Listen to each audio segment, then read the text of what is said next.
guys! Hello Gemini! Welcome dito sa aking channel, Kapalaran 888 Gemini. Alamin natin kung anong messages, vibration, gabay energy para sa lahat. General reading to para sa inyong lahat, Gemini. Alamin natin kung anong messages, vibration, gabay energy para sa lahat. Starting 2025 to, Gemini. So, ano ba yung message? Is telepathy. Transmission, perception, and communication. Gemini.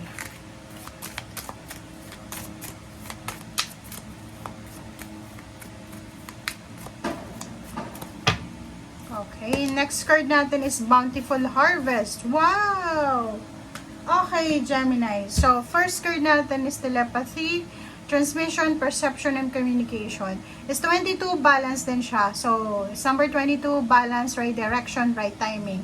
Nakikita natin dito, Gemini, na posibleng maraming blessings, maraming biyaya, maraming pagpapala, maraming information, communication, balita, connection, ang posibleng matanggap mo tungkol sa harvest. So, ibig sabihin, may mga makikilala ka, Gemini, na makakatulong sa'yo para sa kung ano man tong blessings na minamanifest mo, makukuha mo siya by connecting sa ibang tao. So, completion, closure. So, nakikita ko pwedeng may gagraduate this year, 2025. Congratulations in advance.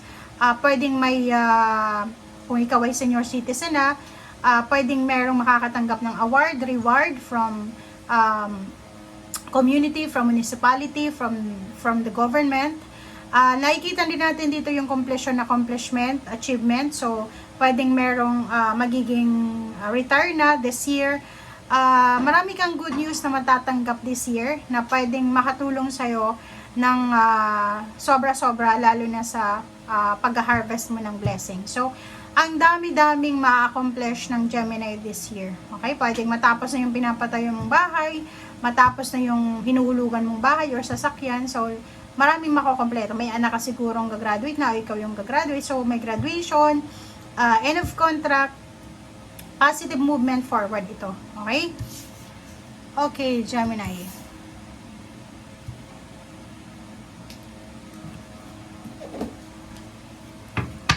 Tingnan natin kung ano pa ang messages.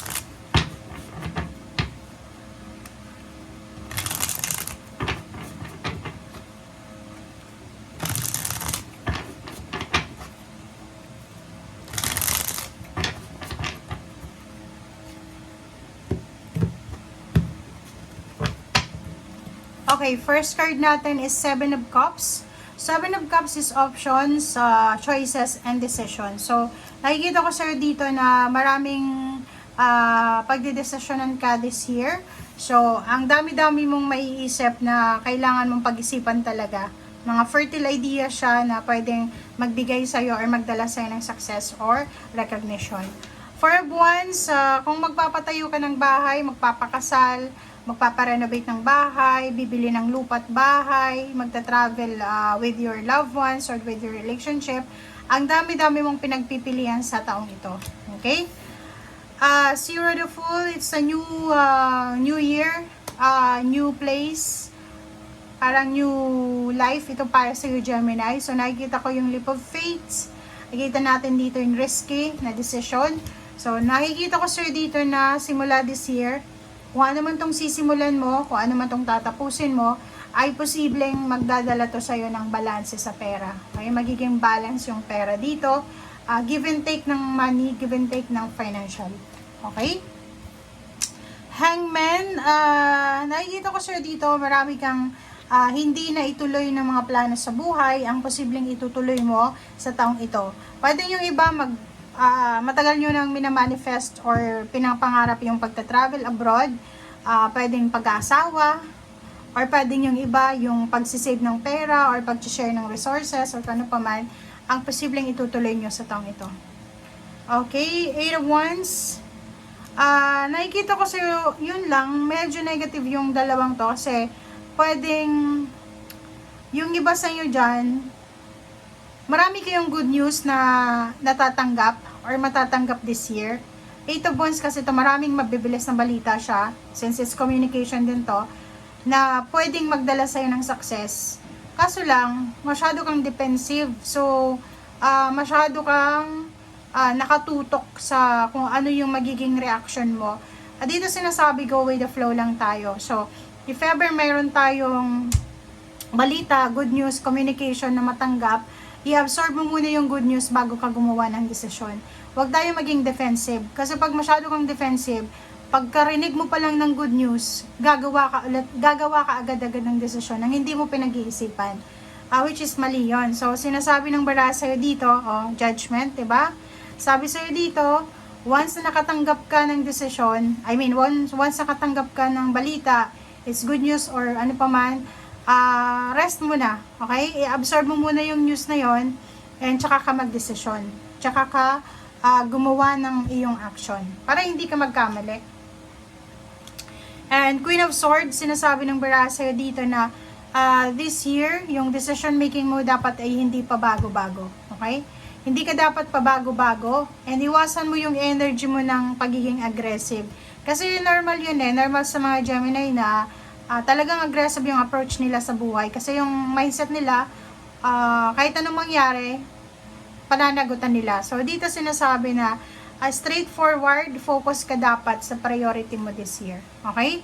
At sana buwan, nakikita ko na magiging sobrang workaholic ka this year. Papasanin mo lahat ng obligasyon. Siguro ikaw lang naglagay ng obligasyon yan sa balikat mo. And nakikita ko sa'yo dito multitasking, hardworking, double job, triple job, yung nakikita natin dito na Gemini. Nakikita ko sa'yo Gemini na isa sa dahilan kung bakit gusto mong magtrabaho ng magtrabaho, doble-doble yung trabaho kasi ang dami mong obligasyon talaga sa pamilya. And at the same time, pwedeng breadwinner ka, ikaw yung inaasahan ng pamilya. And ang nakikita ko sir dito na isa sa rason kung bakit ka hardworking, kasi gusto mong kumita ng malaki, di ba? Gusto mong kumita ng malaki, gusto mong wag masayang yung pinagpaguran mo ba? Okay? Next card is Four of Swords. Sinasabi sa'yo na since magiging sobrang busy ka this year, make sure na may time ka pa rin para matulog, para kumain, magpahinga, and wag na wag mong papabayaan yung iyong physical health. Okay? So, if in case na may mga negativity sa paligid mo, may temptation, in case maraming mga bad energy, take a rest, meditate, contemplate, pray, and then stay away from drama, stay away from negativity, and take care of your mental health and your physical health. Okay? Thank you guys. Bye!